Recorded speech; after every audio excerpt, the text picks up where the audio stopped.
ଜାତୀୟ ପଶୁ କିଏ, ଜାତୀୟ ପକ୍ଷୀ କିଏ, ଆମର ଜାତୀୟ ଗୀତିକା କିଏ ଅଟନ୍ତି ସବୁ ଜାଣିବା। ହେଲା ତାହେଲେ ଆଉ ତାଳି ବଜେଇଦବା। ଆଉ ତାଳି ବଜେଇଦବା।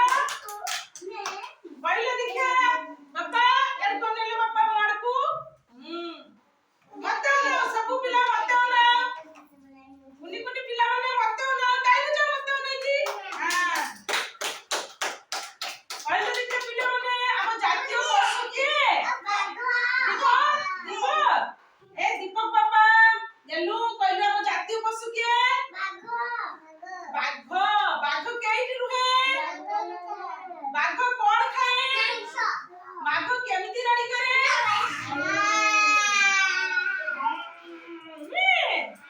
ଆମ ଜାତୀୟ ପକ୍ଷୀ କିଏ? ଜାତୀୟ ପକ୍ଷୀ ମୟୂର।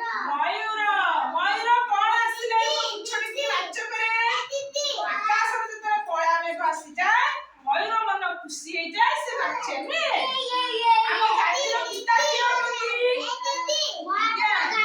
ମହାତ୍ମା ଗାନ୍ଧୀ। ତାଙ୍କର ପୁରା ନାମ କଣ? ମହାତ୍ମା ଗାନ୍ଧୀଙ୍କ ପୁରା ନାମ କଣ?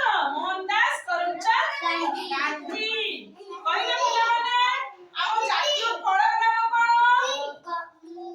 ଜାତୀୟ ଫଳର ନାମ କଣ? ଆମ୍ବ। ଆମ୍ବ କେଉଁଠି ହୁଏ? କେ ଗଛରେ ହୁଏ?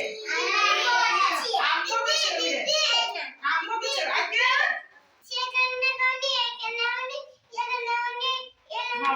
ମାମା ମତେ ଅନେଇଲା। ଆମ ଜାତୀୟ ଫଳ କିଏ? ଆମ୍ବ। ଆମ୍ବ କେଉଁଠି ହୁଏ? ଆମ୍ବ ଗଛରେ। ଆମ୍ବ କଞ୍ଚା ଥିଲା ବେଳେ କେମିତି ରଙ୍ଗର ଦେଖାଯାଏ? ସବୁଜ। ପାଚିଗଲେ କେମିତି ଦେଖାଯାଏ? ହଳଦିଆ। କଞ୍ଚା ଥିଲା ବେଳେ ଆମକୁ ମିଠା ଲାଗେ ନା ଖଟା ଲାଗେ? ଖଟା। ପାଚିଗଲେ ମିଠା ଲାଗେ। ଆମ ଜାତୀୟ ପତାକାର ନାମ କଣ? ତିରଙ୍ଗା। ତିରଙ୍ଗାର ଉପରେ କେଉଁ ରଙ୍ଗ ଅଛି? କମଳା। ମଝିରେ କେଉଁ ରଙ୍ଗ ଅଛି?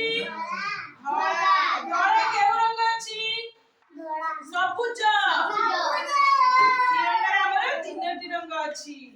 କହିଲେ ପିଲାମାନେ ମୋ କୁନି କୁନି ପିଲାମାନେ ଆମ ଜାତୀୟ ଖେଳର ନାମ କଣ? ହକି। ଜାତୀୟ ଧ୍ୱନିର ନାମ କଣ? ଶଙ୍ଖ ଧ୍ୱନି। ମା ଶଙ୍ଖ ବଜାନ୍ତି ନା ସନ୍ଧ୍ୟାବେଳେ ଚଉରା ମୂଳରେ? ହଁ ତାକୁ ହିଁ ଆମର ଜାତୀୟ ଧ୍ୱନି କୁହାଯାଏ ହେଲା। ମା ଶଙ୍ଖ ବଜାନ୍ତି ଶୁଣିଛ?